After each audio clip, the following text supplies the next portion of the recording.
सदीनामा पत्रिका द्वारा आयोजित व्यंग्य सम्मेलन में आप सभी का स्वागत है। मैं डॉक्टर अरविंद शर्मा गुलाबी नगर जयपुर राजस्थान से हूँ।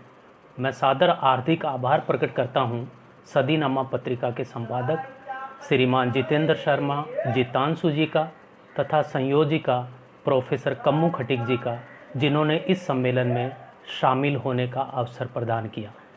मैंने जो व्यंग्य लिखा है उसका विषय है वाह कानून जीत गया।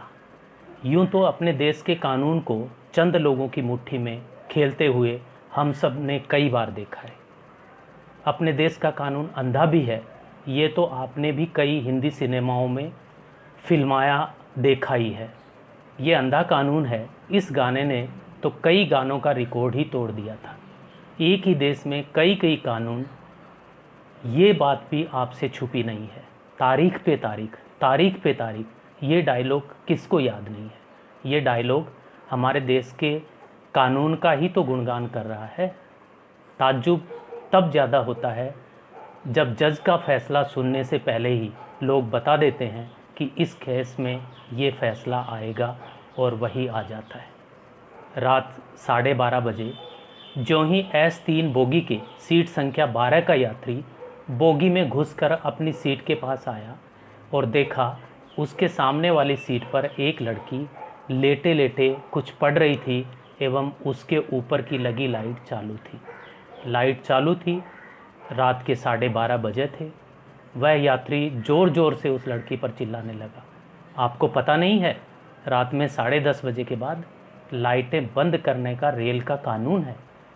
लड़की ने विनम्रतापूर्वक उत्तर दिया, भैया मुझे सब पता है, कल मेरी SSC की परीक्षा है, मेरे भविष्य का सवाल है, मैं थोड़ी देर और पढ़ लेती हूँ, उसके बाद लाइटें बंद कर दूँगी। वह यात्री फिर ज़ोर ज़ोर से चिल्लाने लगा, भाड़ में गई तुम्हारी पढ़ाई, चूल्हे में गया तुम्हारा भविष्य। लड़की ने अपने भविष्य की चिंता कर उसकी बात को अनसुना कर अपनी पढ़ाई जारी रखी। तब तक मेरी भी नींद टूट चुकी थी। मैंने भी उस यात्री को खूब समझाने का प्रयास किया कि लड़की के भविष्य का सवाल है, पर उसने किसी की एक भी न सुनी और बार बार लड़की के भविष्य एवं पढ़ाई की दुहाई देता रहा तथा कानून का डर एवं उसको सोना है इस जिद पर अड़ा रहा।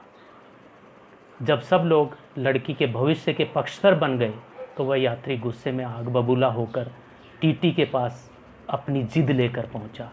उस बोगी का टीटी अपने साथ जीआरपी के 2 जवानों के साथ वहां आ धमका और उसी कानून का हवाला देते हुए उस लड़की के साथ ही हम सबको भी डांटने लगा। हम सब की प्रार्थना, लड़की का भविष्य एवं उसकी पढ़ाई को बकवास बताते हुए उसने सारी लाइटें बंद करवा दी। लड़की रात भर सुबकती रही। मेरी भी आंखें रात भर नम और दिल भारी रहा।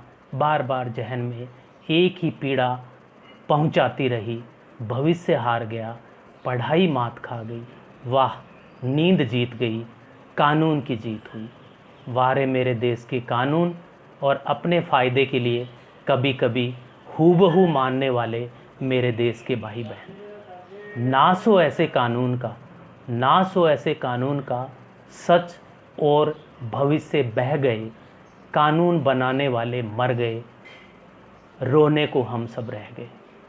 और जब बात बच्चों पर अन्याय की आती है तो किसी शायर की ये पंक्तियाँ मुझे याद आती है, बच्चों पर जुल्म कर लो कयामत करीब है, अब हद से तुम गुजर लो कयामत करीब है, एक दिन फरिश्ते तुमको भी पीटेंगे गदाओं से, ये बात याद कर लो कयामत करीब है, ये बात याद कर लो कयामत करीब है।